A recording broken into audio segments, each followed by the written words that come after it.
que se conhecem revelam que, em parte, esta intriga é verdadeira e que este foi o motivo direto da revolta.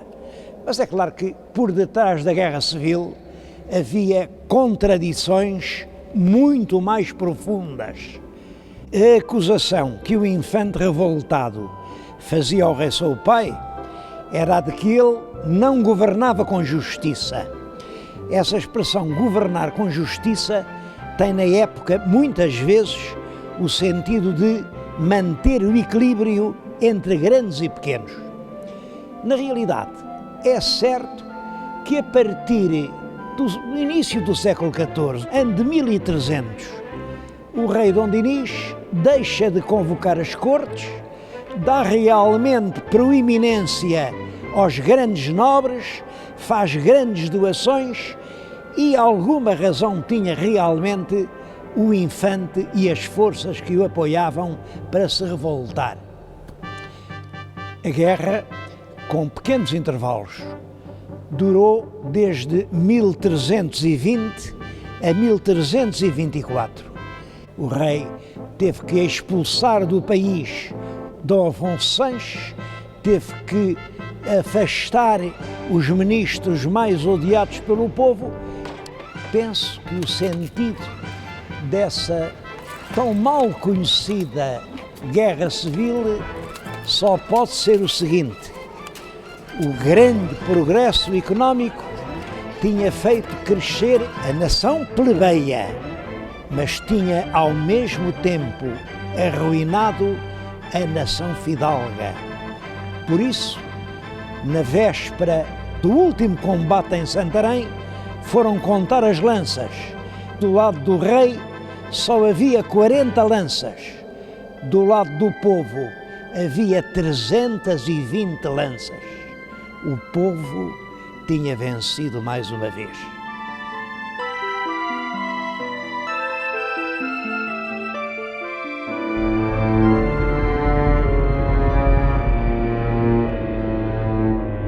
O século XIV foi um mau século para toda a Europa ocidental e Portugal não fez exceção.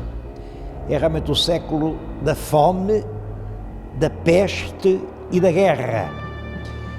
Os progressos do século XIII tinham aumentado muito a população. As cruzadas tinham feito surgir grandes cidades, a riqueza circulava por toda a parte, mas a população aumentou muito e começam a surgir grandes fomes.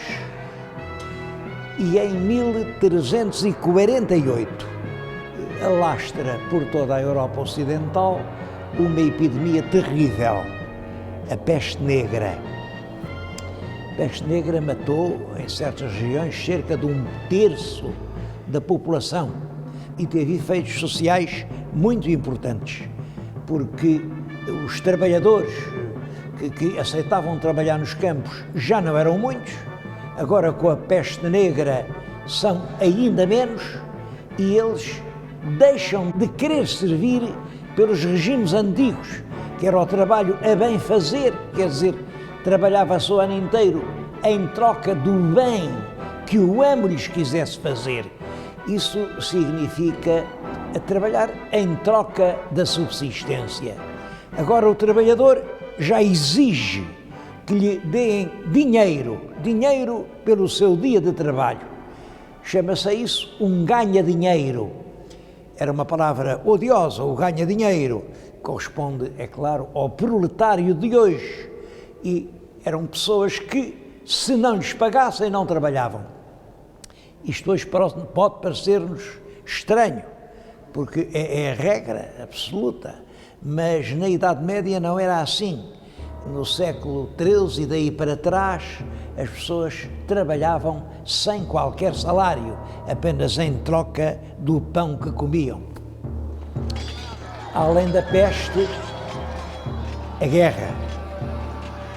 É um século ensanguentado por grandes revoltas dos camponeses contra os seus senhores, pelos saques dos castelos e das abadias, pela guerra dos flamengos contra os franceses, pela guerra dos turcos contra os cristãos e pela guerra dos 100 anos entre a França e a Inglaterra, uma guerra que começa em 1337 e que vai durar 100 anos.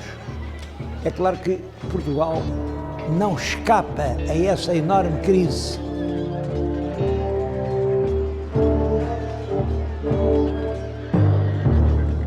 O novo rei, Dom Afonso IV, começou a reinar em 1325. Os dois acontecimentos mais célebres do reinado são a morte de Dona Inês de Castro e são a Batalha do Salado. A Batalha do Salado é uma batalha travada no sul de Espanha, perto da cidade de Tarifa, contra os exércitos coligados do rei de Marrocos com o rei de Granada, que fizeram um último esforço para reconquistar para o Islão a Península Hispânica. Nessa batalha, os mouros foram completamente vencidos pelos reis, também coligados, de Castela e de Portugal. O rei de Castela é Afonso XI, o rei de Portugal é Afonso IV. E eu estou a falar-lhes nisto aqui perante o túmulo de um dos combatentes do Salado, Lopo Fernandes Pacheco, que foi um fiel conselheiro de Afonso IV e que o acompanhou na tal famosa batalha.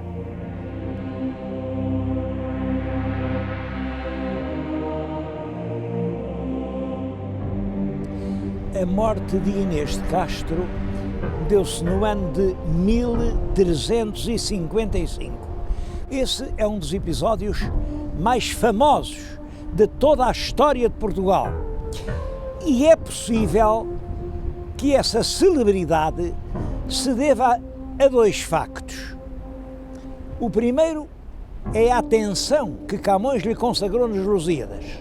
O segundo é aos grandes túmulos que o rei Dom Pedro mandou construir. Muitos se lembrarão ainda daquela estrofe célebre: estavas, linda Inês, posta em sossego, de teus anos colhendo o doce fruto, naquele engano d'alma, ledo e cego, que a fortuna não deixa durar muito. A verdade é sempre diferente da lenda e, neste caso, a verdade é a seguinte: o infante herdeiro do trono, que era Dom Pedro, vivia já há anos maritalmente com uma dama da alta nobreza galega, Dona Inês de Castro, e já tinha 3 filhos dela. É até possível que já estivesse casado com ela. Entretanto, em Castela, rebenta uma grande revolta contra o rei, a quem eles chamaram Pedro Cruel, e para o substituir, vêm convidar o nosso infante Dom Pedro, o herdeiro da coroa portuguesa. É claro que isso levaria o infante a meter-se numa guerra que não tinha nada a ver connosco, mas naturalmente que a companheira do infante, a Dona Inês de Castro, via nesse convite uma grande honra. Por esse caminho, ela chegava a ser rainha de Castela e, portanto, certamente, ela aconselhava o companheiro a aceitar o convite. Isto que eu estou a dizer não é uma pura hipótese, é isto que se retira dos documentos que nós conhecemos. O rei Dom Afonso IV não concordava com uma intervenção portuguesa numa guerra com a qual nós nada tínhamos que ver. E ele não queria que o infante se metesse na guerra dos espanhóis. É por isso que ele manda executar Inês de Castro, a conselheira do infante. Como calculam, o infante Dom Pedro não se resignou a perder assim a mulher da sua vida, a mãe dos seus filhos. Revoltou-se, o país entrou numa onda de violência, até que Dom Pedro sucede no trono ao pai, declara solenemente que Inês era a sua esposa, que os filhos do casamento eram filhos legítimos e mandou lavrar os mais belos túmulos que até hoje se fizeram em Portugal. No interior do mosteiro de Alcobaça está Inês em frente de Pedro.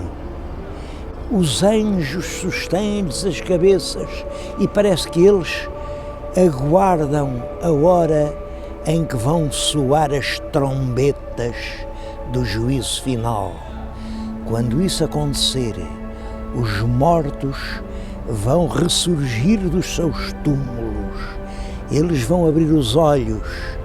Inês vê em frente de si Pedro, e Pedro, a primeira palavra que vai dizer é Inês. Num dos túmulos há uma legenda que diz: até ao fim do mundo. Eu acho que esta é uma das mais bonitas lendas de amor de toda a história da Europa. E eu não entendo bem como é possível que hoje todo o mundo se comova diante dos túmulos de Romeu e Julieta, que nunca existiram, senão na imaginação de um genial poeta inglês, e permaneça tão impassível perante estes túmulos verdadeiros de uma das mais dilacerantes histórias de amor que jamais no mundo se contou.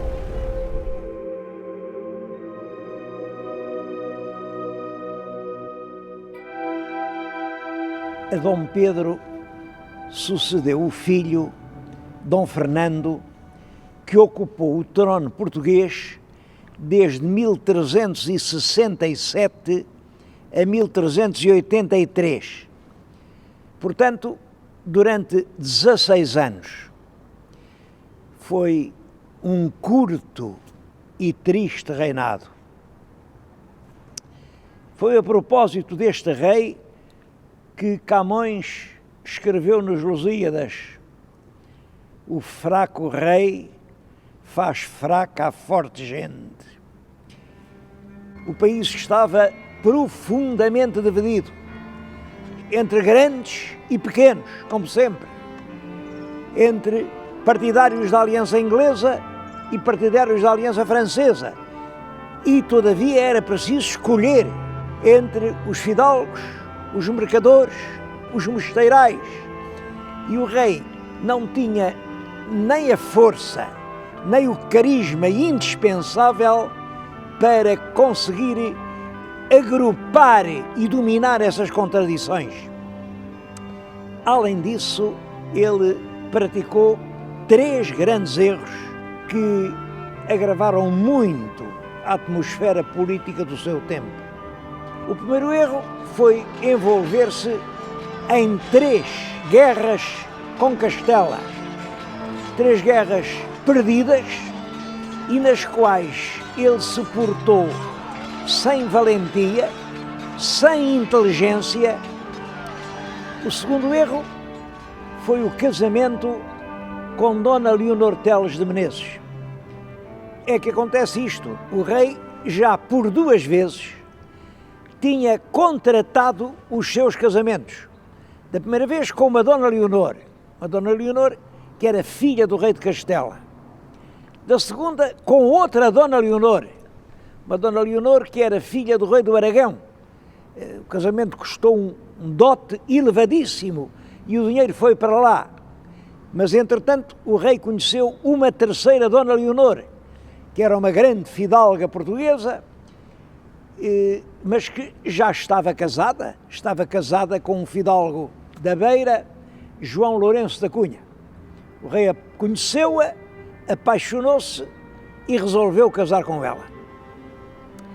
O povo não concordava com esse casamento, porque achava que o rei casar com uma mulher já casada não era muito digno. Eu acho que por detrás desse pretexto havia uma razão mais forte, é que desde sempre existia em Portugal uma forte pressão entre as classes populares e a alta nobreza.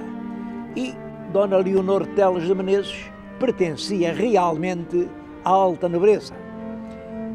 E o conflito que se desenvolve a pretexto do casamento revela toda a força dramática desse conflito a que o Fernão Lopes chamou o grande desvairo entre el rei e o povo.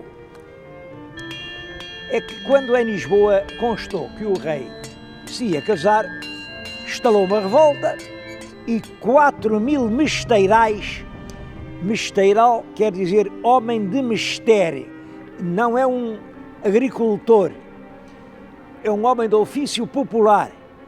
4.000 mesteirais armados, cada um com o que tinha, juntam-se em protesto diante do Paço Real. O rei manda-se informar e finge que está disposto a ouvir as queixas do povo, mas manda-lhes dizer: vocês amanhã, pela tarde, juntam-se todos no adro da igreja